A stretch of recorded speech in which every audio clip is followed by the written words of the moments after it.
Hello and welcome back to our channel. My name is Katie Fisher, the Senior Centered Occupational Therapist, and we're so happy you're here. Today we're going to be talking about different strategies you can use to help an individual with dementia learn new skills.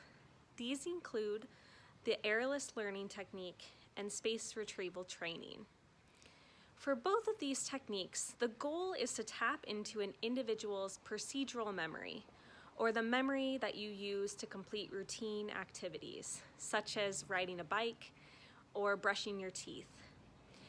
In dementia, oftentimes an individual's procedural memory remains intact and is unaffected.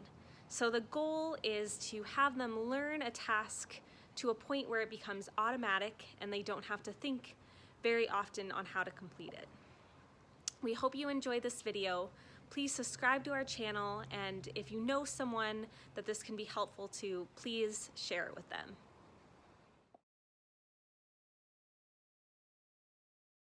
For errorless learning, the goal is in the name. We want to eliminate the amount of errors an individual has during the learning process.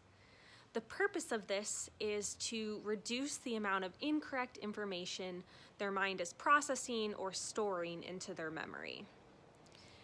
For this strategy, initially you're going to be providing a lot of support and a lot of cueing in order to help that individual learn the sequence. And then through time, you want to reduce the amount of support as the individual becomes more independent.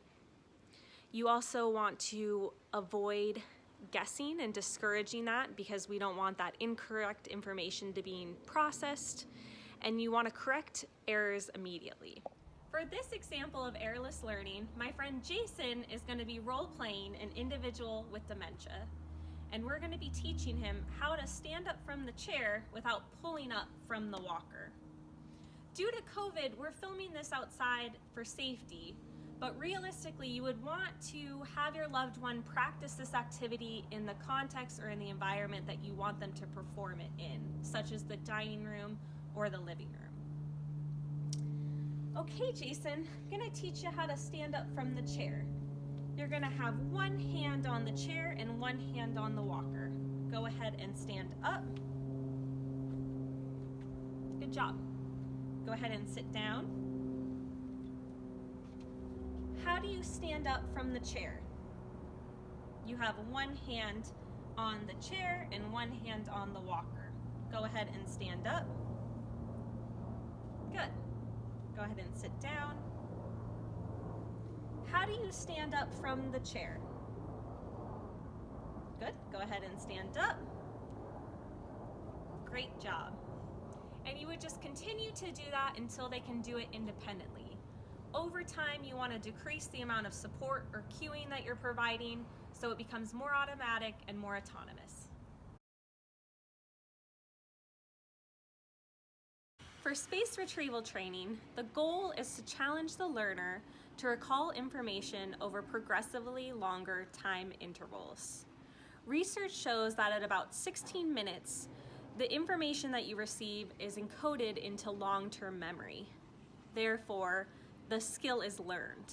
So with space retrieval training, the goal is to get them to be able to recall the information at about 16 minutes so that it can continue into their long-term memory.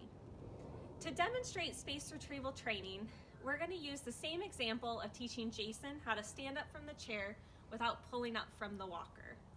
It's important to have a timer or a watch nearby that you can time the amount of intervals between practice. It's important you always start with demonstrating the correct sequence or skill to them and having them immediately recalling it before starting to progress the time intervals. So Jason, I'm going to teach you how to stand up from the chair safely. You always put one hand on the chair and one hand on the walker. Good. Go ahead and relax your hands.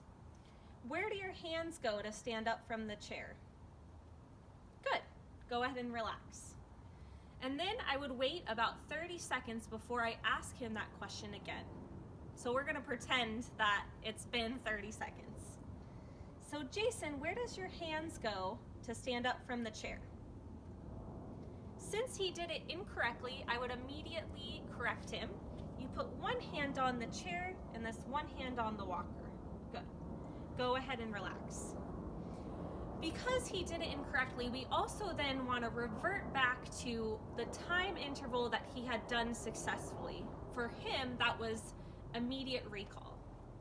So Jason, when you stand up from the chair, you put one hand here and one hand on the walker. Okay? Go ahead and relax. Where do your hands go to stand up from the chair? That's correct.